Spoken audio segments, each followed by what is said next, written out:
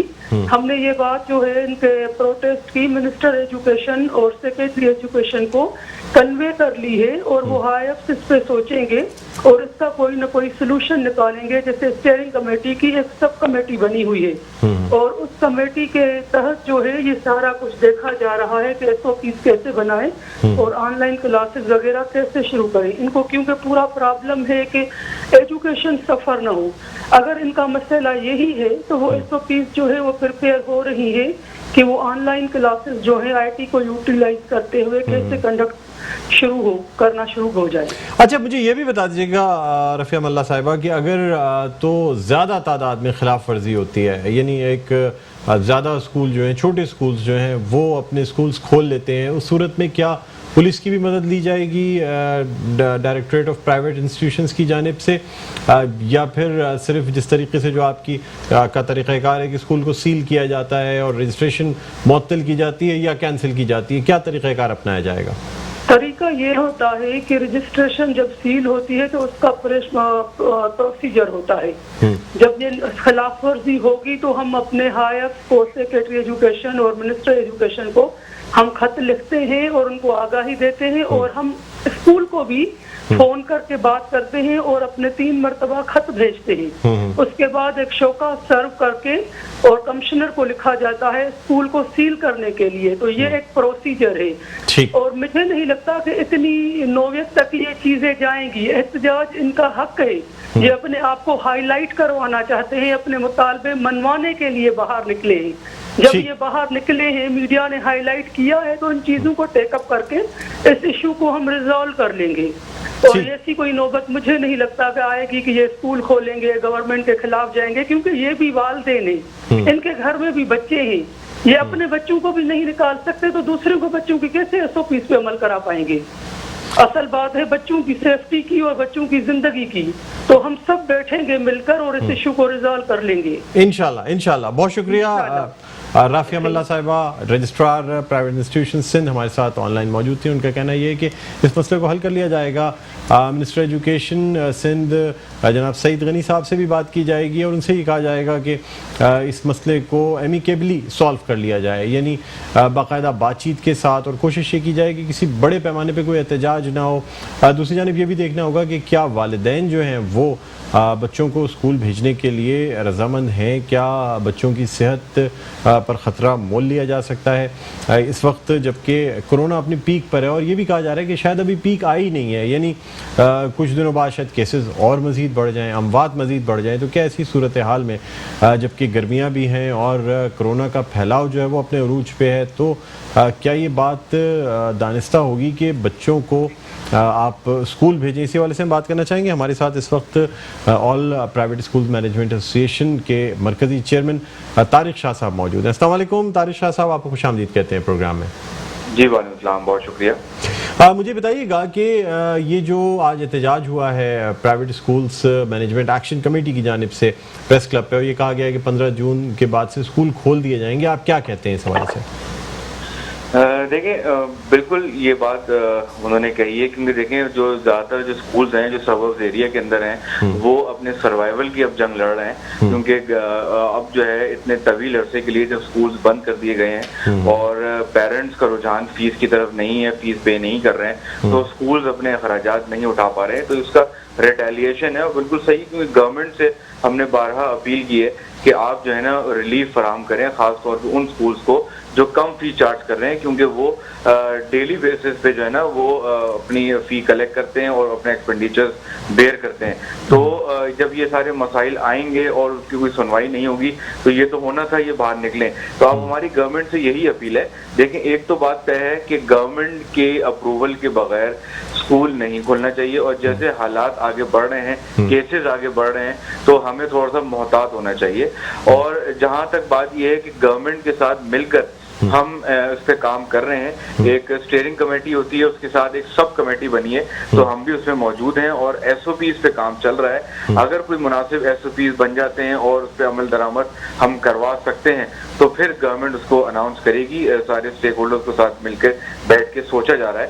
تو گورنمنٹ کی اپروول کے ساتھ مل کر ہم یہ کام کریں گے. اور بالکل تعلیم کا جو نقصان ہو رہا ہے اس کے لیے آلٹرنیٹس بھی گورنمنٹ کو اب سوچنے پڑیں گے کہ جو اسکولز ہیں جو کم فی چارج کر رہے ہیں ان کو بھی کوئی نہ کوئی مراحت دی جائے، ان کو کوئی فیسلٹیز دی جائیں، ان کے ماں باپ کو کوئی ایجوکیٹ کیا جائے کہ اگر اسکول خدا نہ خواستہ لمبے عرصے کے لیے نہیں کھول پاتے یا نہیں کھول سکتے، ایسی کوئی سچویشن نہیں بن پاتی، تو اس سینیریو کے اندر جو ہے ان پیرنٹس کو گائیڈ کیا جائے، ان کو اویئرنیس دی جائے کہ آلٹرنیٹیو مینس سے بھی ایجوکیشن کنٹینیو کی جا سکتی ہے. کیونکہ اصل مسئلہ ان کا یہ ہے کہ بہت سارے اسکولوں نے تو آلٹرنیٹیو مینس لے لیے ہیں، distance learning, on line education پہ شفٹ ہو رہے ہیں، لیکن یہ اس لیے نہیں شفٹ ہو پا رہے کیونکہ ان کے پیرنٹس اس طرح ایجوکیٹڈ نہیں ہیں. تو ہمیں اس اویئرنیس پہ بھی کام کرنا پڑے گا. ٹھیک ہے، بہت شکریہ طارق شاہ صاحب، مرکزی chairman all Pakistan private schools management association ہمارے ساتھ موجود تھے. اور ناظرین اب دیکھنا یہ ہوگا کہ والدین جو ہیں وہ کس طرح اس ایشو کو ٹیک اپ کرتے ہیں، یا کس طریقے سے بچوں کو اسکول بھیجتے ہیں یا نہیں بھیجتے. پھر ہو سکتا ہے کہ ایس او پیز یا تو بنا لی جائیں یا پھر حکومت کی جانب سے کوئی ایسے مراحت، کوئی ایسی چیزیں دی جائیں جس کے بعد اس ایشو کو ٹیکل کیا جا سکے. ناظرین اب ہم کچھ بات کرنا چاہیں گے. آج پریس کلب میں کافی مصروف دن تھا، مختلف پریس کانفرنسز ہوئیں، اور ایک پریس کانفرنس آج جو کہ تنظیمی بحالی کمیٹی ہے متحدہ قومی موومنٹ پاکستان کی، اس کے سربراہ ڈاکٹر فاروق ستار نے بھی ایک پریس کانفرنس کی. اور یہ پریس کانفرنس دراصل بجٹ کے حوالے سے تھی کہ بجٹ کو کس طرح کا ہونا چاہیے، کس طریقے سے غریبوں پہ سے بوجھ ہٹایا جا سکتا ہے، کون کون سی ایسی چیزیں جن پر توجہ دینی چاہیے، مہنگائی کس طرح کم ہو سکتی ہے. ساتھ ساتھ ڈاکٹر فاروق ستار کا یہ بھی کہنا تھا کہ اگر نوٹ چھاپنے پڑیں تو نوٹ چھاپ لینے چاہیے، لیکن کسی بھی طرح عوام پر مہنگائی کا بوجھ نہیں پڑنا چاہیے. ہم بات کرنا چاہیں گے ڈاکٹر فاروق ستار سے جو کہ سربراہ ہیں تنظیمی بحالی کمیٹی کے، اور ان سے یہ بھی جانیں گے کہ آخر کیا تجاویز ہیں، کس طرح ان پر عمل درآمد ممکن ہے، اور خاص طور پہ بجٹ اپنی طرف، لیکن بجٹ کے ساتھ ساتھ اس وقت جو دوسرے مسائل ہیں، اور خاص طور پہ اگر دیکھا جائے تو پاکستان اسٹیل مل کے جو ملازمین ہیں ان کا مسئلہ ہے، پھر مختلف جو این ایف سی ایوارڈ ہیں ان کے مسائل ہیں، پھر کووڈ-19 یعنی کرونا کی جو بیماری ہے وہ پھیلتی چلی جا رہی ہے، اسے کسی طرح سے کنٹرول نہیں کیا جا رہا ہے. تو ان تمام حوالوں سے ہم بات کریں گے. ناظرین یہ بھی دیکھنا ہوگا کہ آیا جو تجاویز دی گئی ہیں وہ قابل عمل بھی ہیں یا نہیں ہیں.